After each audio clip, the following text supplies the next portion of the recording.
Nilalabanan ang tiwaling gobyerno ni Gloria Macapagal Arroyo. Para ngayon, nilalabanan din natin ang tiwaling nakaupo sa pwesto. Si David Angelo po, lagi palang DepEd Secretary. Si Sara Duterte ang panawagan ko na resign. Bakit? Bakit mo ilalagay sa DepEd? Wala namang alam. Diba? Ang gusto pa dapat, national security. Diba? Siya nga yung threat sa national security. Alam niyo mga kababayan, sasabihin nila, bakit si Sara Duterte lang iniimbestigahan? Ang problema, may nagsabi na naagawan ng hopya. Ang sabi ng naagawan ng hopya, bakit dapat daw may courtesy ang Kongreso sa Vice Presidente? Tama po yun. Kung maayos ang paggastos ng pera ng bayan, yun po ay hindi pera ni Sara Duterte. Pera namin! Bayan! Milyon-milyon, labing isang araw. Isang beses lang withdraw mula sa bangko. Kailangan sagutin na kahit sino nakaupo sa gobyerno, pag tinanong ka, paano mo ginastos ang pera? Hindi mo dapat minumura, hindi mo dapat inaastaan na para ikaw may-ari ng Pilipinas. Diba? Duty mo yon. It's your constitutional duty. Diba? To respect the institution, to account for the money of the people.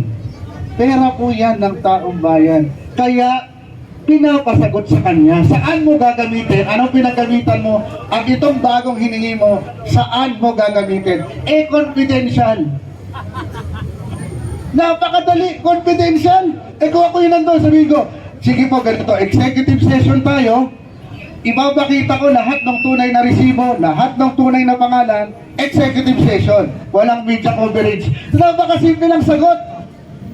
Ang problema, simula nung panahon pa rin ng tatay, na ang sabi, change is coming, kaso mali ang spelling, kasi scamming, na-scam tayong lahat. SCA, akala ko coming. Na-scam tayong lahat. Hanggang ngayon, ini-scam tayo ng Vice Presidente.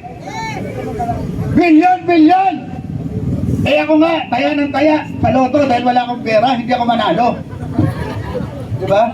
Scamming. Ang ganda po ng ginawa ng Quadcom. Napakaganda. Saludo sa kanila. May report nagsasabing may corruption. Ano ang susunod na step? Kung may corruption, may nag-file ng impeachment proceedings, bita-bita kayo doon. Kailangan, ang gawin nyo, pirmahan nyo yung impeachment kasi napatunayan ninyo eh. May hearing. Magkano po ang pondo na ibinibigay ng pera? Kada hearing, milyon po yan. May sweldo pa yan. Tapos sasabihin mo, ay mo kang hindi ko na bill na mag-impeachment kasi may eleksyon. Ano ang mahalaga? Eleksyon o kapakanan ng taong bayan? So, ibig sabihin, tatlo na yung impeachment, dapat suportahan ninyo yan kasi kayo nag-imbestiga. Kung talagang may nanakaw, kung talagang may violation sa konstitusyon, dapat dalhin sa Senado ang impeachment proceedings at doon desisyonan ng mga senador. Tama! Diba?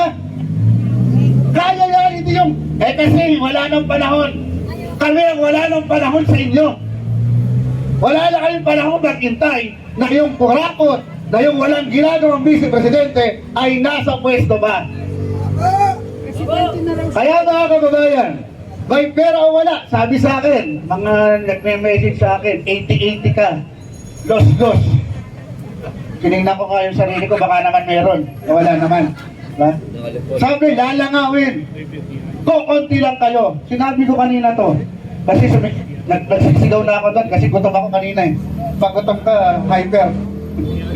Ang saat maliwanag dito, basta nasa tama ka, hindi mahalaga kung ikaw ay nag-iisa, 2, 10, 100, 1,000.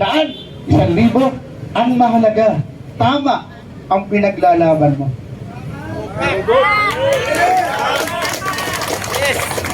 10 bilyon nga kayo. Mali naman ang pinaglalaban nyo. O di sama-sama kayo sa impyerno.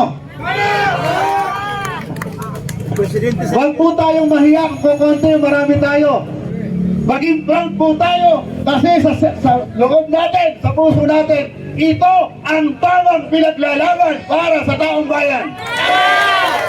Kaya isigaw po natin, maliwanag!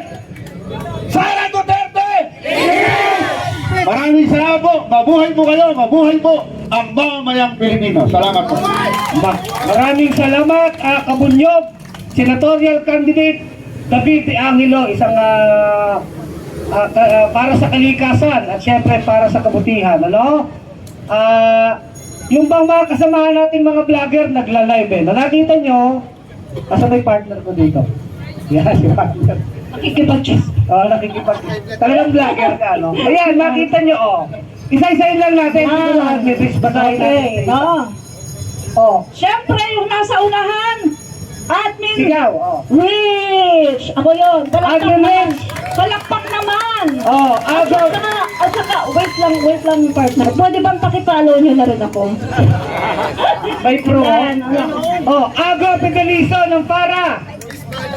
Alibuga! Oh, AI Din 28. Oh. Aling Marie! Oh, nandiyan si Aling Marie. Oh, mamaya. Aling Marie, mamaya. Oh. RJ Angeles.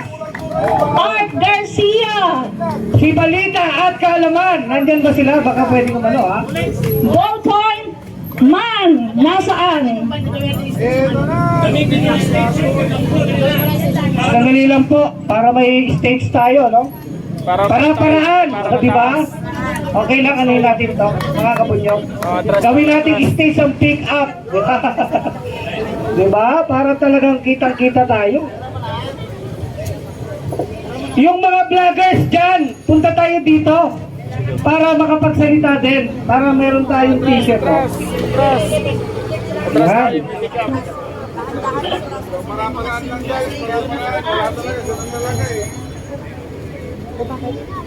O habang naghihintay, Sara Duterte! Impeach! Ayan po. Sara Duterte! O, yan ang stage natin.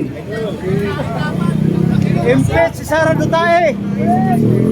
O, yan, sasawakan lang. Impeach Inday Sayat! Dito daw tayo. Dalawa kaya. Yan, o, di ba? O, mabuhay! Para-paraan, di ba? Hindi tayo bayad eh. Wala tayong pondo. Hindi tayo nanghihingi sa mga politiko. Kanya-kanyang ano tayo dito, pamasahe. O. Kaya kahit yung stage natin, pick up ni Enzo Recto, di ba? Admin Rich, pasayin na natin. O.